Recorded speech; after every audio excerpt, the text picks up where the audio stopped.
Hello, welcome back. We're picking up where we left off last week. We've opened up the garden to complete the 2 circles, the 2 pipes running through, and it's the same process. We're digging it out. The digger is sieving the earth underneath the pipes as we lay it, and then sieving it again on top, and we're compressing it with the roller. And then after that, of course, we've made the loops, and we're tying those with plastic garden ties. And then it's getting all filled in again, so getting completely covered. We're at a depth of 1.5 meters. The pipes are 4 centimeters thick, and we've laid about 1 kilometer's worth of them. So, yeah, a lot of pipe. Again, more pipe. But it's good, it's good. It's going to support the heating system, and everything went to plan. We tested it afterwards, and there seems to be no holes in it. So that's good. Here we're covering it with another plastic pipe that just protects it from additional thermal transfer when it gets close to the house, because that can be kind of a cold area apparently. So we cut it off from the earth as we approach the house, and they're going back into the cellar now to be connected in the future. Here we're actually working to sieve everything back in again, but before we do that, we've got these 2 blue pipes to lay. Electricity and water to the garden shed further up the garden. We were rolling here, but we needed the support of the digger because of the steepness of the slope and the roller being a little bit too heavy. But that seemed to work quite well. Helping hand. Yeah, and then we open up a trench here for the electricity and water to go through. The water is fed from the spring, which is above the house. It was the original water source for the property. It's no longer considered drinking quality, but it probably still is. We'll get that tested at a later date, but we're using that for the garden because of course it's free, and that's going to be supported by the sinker drain that we put in on the other side of the house. We can pump the water out of that and support it should the water table get a bit lower in summer for the spring. Yeah, so we get those pipes in and we start backfilling everything. Flora and Elisa came to watch, and our digger driver has the end in sight as he's dug the garden twice now. This is the 3rd time, but it's time for him to start being able to actually landscape, which is great.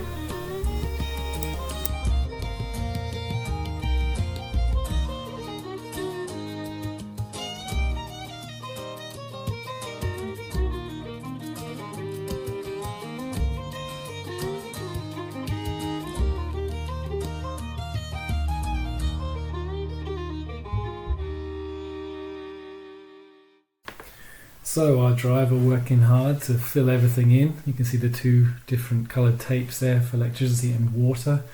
So we've marked that for future reference if we do dig down. And this area in front of us now is the first slope to the upper part of the garden. That's it there. And on the right there'll be another stone wall coming in.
So the groundwork is continuing. We've got a small wall going on at the front there. And this wall will continue up above later on today or tomorrow. And behind me right now we've got the plasterers setting up, and it's not the kind of plastering that I kind of imagined, because there's tons of equipment and loads of pumps and pipes and things to spray the plaster on water, and yeah, it's going to be quite an interesting experience, this plastering here.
So we just had the last meeting with the regional county council about the permission for the cafe, and they said we can open. So really good.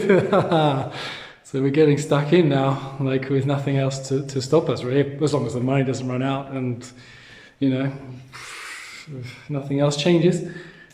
Really good. We can go on an unhindered and start to open the cafe in 2026 in spring. So, but until then, we have a lot of work to do. So we're going to go and celebrate and and keep going tomorrow.